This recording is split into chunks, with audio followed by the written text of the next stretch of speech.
Here we go then for the grid for our opening mini-max race of the day. It is, of course, random grids once again for all of them. So it's going to be Taz Groom on pole position with Ben Horner alongside Melissa Adrian and Sonny Morgan on the second row. Jack Burgess and Lewis Goff on row 3. Callum Foster and Freddie Lines, a name that we'll speak about in a few moments. He starts in 8th place with Leon Barlow and Oliver Fabricius on row number 5. Jared Fox-Whiteley, your championship leader, starts the day in P11. So Freddie Lines, we'll keep an eye out for him there as he was with the orange and black Zamp helmet flashing through the screen. He's a name that we're familiar with here in the Cadet Kart Championship, having raced all of the rounds thus far in our Honda Cadet class.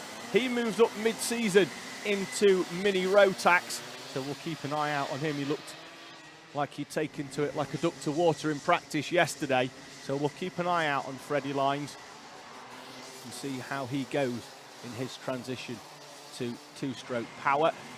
So keep an eye out for the number 83 as they throughout the day, and we'll keep an eye out on that, just the progress as he goes.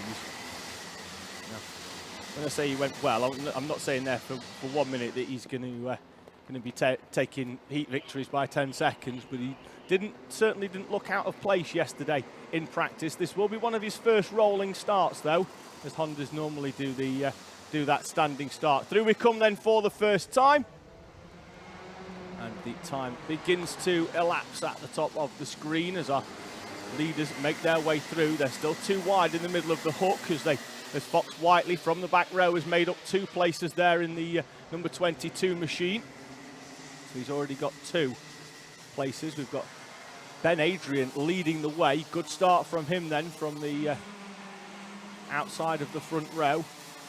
They make their way down towards Chandler's for the first time.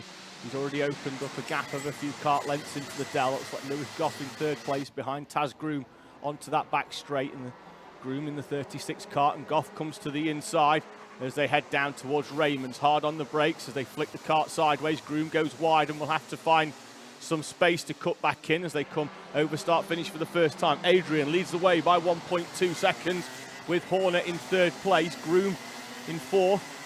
In front of Burgess, Morgan, Barlow, Fox-Whiteley up into 8th, Callum Foster, Oliver Fabricius, and then Freddie Lines crossing the line in 11th place.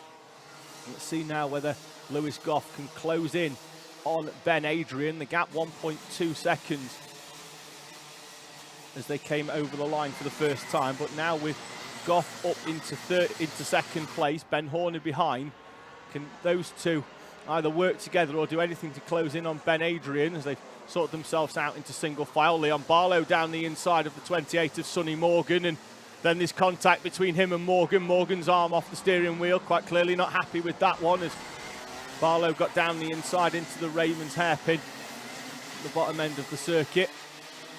Gap is down by 0.2 of a second with Lewis Goff closing in ever so slightly on Ben Adrian, but Goff has Ben Horner for company in 2nd and 3rd respectively. Burgess is holding on to 4th with Fox-Whiteley moving up into 5th place from his starting berth of P11. Down the back straight they go then with Fox-Whiteley closing in on Burgess, but not close enough to make the move. The gap is out by 1/10 for the leaders as Ben Adrian holds firm at the front. Fox-Whiteley and Burgess, and now Fox-Whiteley will be eager to get past Jack Burgess as he sees the 2 in front starting to move away, and it looks like he has managed to get through on that double apex left down at Surtees. Horner though is back down Burgess is back down the inside, and that's forced Fox-Whiteley wide, and he's going to drop behind Sonny Morgan down into 7th place. That promotes Barlow and Morgan up into 6th and 7th respectively.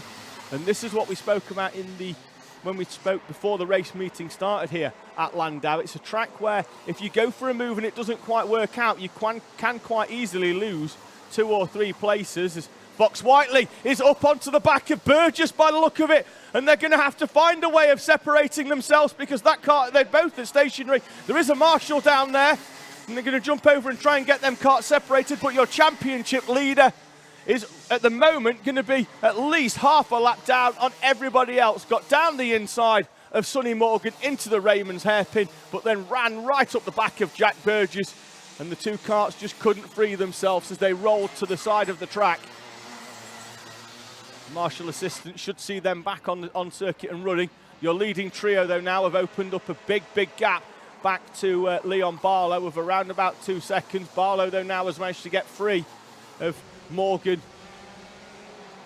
And then, obviously, Fox Whiteley and Burgess as well. They're showing us crossing the line previously in 8th and 9th, but they're going to drop right the way down because they rolled over the start-finish line in unison, and because Fox Whiteley only had 2 wheels on the ground at the time. The gap is coming down, though, at the front as Lewis Goff has started to move away from Ben Horner and, in turn, is moving closer to Ben Adrian. The gap on the previous lap was 0.8 of a second as Horner does indeed close up through that Dell complex. He's much quicker than most other karts through that complex of corners. He was a few kart lengths back from Lewis Goff earlier on in the lap. It looks like Goff might have the measure in the early part, but then not so much so as they head down towards that back straight. As Goff does once again open up a few kart lengths down there towards that left-hander at Surtees, which is the one that's hidden behind the tyre. Well, it looks like a hairpin, but it's actually a double apex left. It's very difficult to get it right because it invites you to turn in, as does the right-hander at McWhirther's, the cutback hairpin just after that. Invites you to turn in early, but then because the corner tightens up, it throws you very wide. Fastest lap of the race comes from what I can only imagine is a very angry Jared Fox Whiteley down in 11th place with a lap time that is some 0.3 quicker than anybody else. The only driver to go sub 45 seconds with a 44.973. He's got a long way to go to even close in on anybody else. The gap for the lead, though, down to less than half a second, and we're getting into the sort of territory now where certainly down that back straight, Lewis Goff will be able to take advantage of a little bit of slipstream from Ben Adrian. As they head round that right-hander at Chandler's into the Dell complex. It's single file through here, and it's really just a corner that you're getting yourself ready for that run down the back straight. Fox Whiteley now into the slipstream of Ben Adrian, but not close enough to pop out, but certainly close enough to just reel in a few more kart lengths, and the gap is down to a 1.15 of a second from almost a half. So Goff takes 0.3 of a second out and sets the fastest lap of the race as well, and the second driver to go sub 45. Sonny Morgan did so on that last lap as well. So the lap time's coming down. Morgan is closing in, I think, on Leon Barlow. Well, there is a gap of 0.7 as now Goff is right on the back of Ben Adrian with 3.5 minutes remaining in this first Minimax race of the day. Goff with a look over the shoulder because he knows with Ben Horner there that if he does make a move and it goes wrong, he could go for the lead and come out in 3rd place. You'll also notice Goff there this weekend running a bright yellow helmet as opposed to his normal white and blue chrome helmets. He's gone for a brighter, more distinctive livery. Sort of matches the yellow flicks on his kart as well. Adrian gets a good run out of McWhirther's, had a quick look over the shoulder, but doesn't feel the need then to defend into that right-hander down at Chandler's. And we'll now just be lining this one up for that run out onto that back straight once again on Ben Adrian. He did on the last lap and popped out the slipstream late. This time he's out early and down the inside, and he's through into the braking zone, and then Adrian is wide on the brakes, and through comes Ben Horner into 2nd place as well. So with Goff down the inside and through into the lead, Horner up into 2nd place, Ben Adrian down into 3rd, but then they've got a gap back to Leon Barlow, although Barlow does take a huge chunk of time out of them on that previous lap, 1.1 seconds in fact, off 3rd place, although that's because they were all changing around, and Adrian dropped all the way back, having outbraked himself into that hairpin, lost almost a second alone in that corner. So taking nothing away from Leon Barlow, but it was more of a case of Ben Adrian slowing himself down, as in the background you can see Leon Barlow and Sonny Morgan Still nose to tail. Morgan pushing Barlow along. Trying to work together. 1 minute and 40 seconds remaining. So they're going to get at least 4 more laps in. Is it going to be enough time for them to close up onto the back of Ben Adrian and turn this one into a 4-kart battle for second place? Because Lewis Goff at the front is starting to disappear off into the distance. 0.7 of a second is the gap that he has back to Ben Horner, with Ben Adrian riding shotgun in 3rd place. This is the battle then for 4th, with Leon Barlow and Sonny Morgan. Now they'll push each other to a point, but then when they think that they can't close up on that battle anymore, that's when Morgan will start putting moves on Leon Barlow. There's only so much you can do. The gap, I think, is starting to still come down. 1.4 was the gap on the 1.6 was the gap on the previous lap. As they cross the line this time, it's down to 1.2. So if they keep working together, they could well be there at the end of this race. I think the drivers will get round in enough time that they're going to get 3 laps in this one, because I think they'll get round before the timer elapses at around about 10 or 15 seconds. So we could be in for at least 2.5 more laps of action here, which could be enough for Barlow and Morgan to close up on the back of Ben Horner and Ben Adrian. Onto the back straight they'll come then for the 13th time. Goff leads the way. The gap was out to 7/10, but has closed up ever so slightly on that previous lap.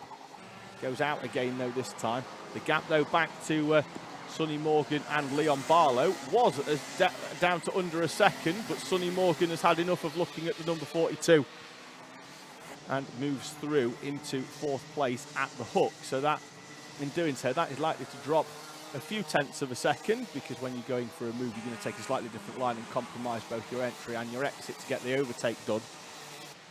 So expect that to go out to be beyond a second then, the gap between Ben Adrian and what will now be Sonny Morgan in 4th place. Although Morgan has moved away ever so slightly from Leon Barlow, so the top 5 fairly evenly spread to a point where they don't need to do much defending. Last lap board will be out this time then, as you see there, over start finish for Lewis Goff, who's managed to move through into lead but hasn't managed to move away, but has done enough to get himself through and is comfortable then in the lead with a gap of around about 7/10 of a second, with Ben Horner and Ben Adrian the top 3. Sonny Morgan has closed in, but probably not enough as they head towards this final braking zone in a few moments' time down at Raymond's. Probably needed another lap or so to get himself into that slipstream. Horner's going to go defensive to the inside. Goff doesn't need to because he's got a decent gap. So out of the final corner, Lewis Goff wins the first heat of the day in Mini Rotax from Ben Horner and Ben Adrian, with Sonny Morgan and Leon Barlow completing the top 5, with Oliver Fabricius and Callum Foster 6th and 7th. Freddie Lyons will come through to complete his first race in Mini Rotax in a superb 8th place in front of Taz Groom. And then it's going to be Jared Fox Whiteley and Jack Burgess. They'll come through in around about 10 seconds time after their incident earlier on in the race. Fox Whiteley through then in 10th. Burgess, who ran well in the middle of the pack, crosses the line in 11th place.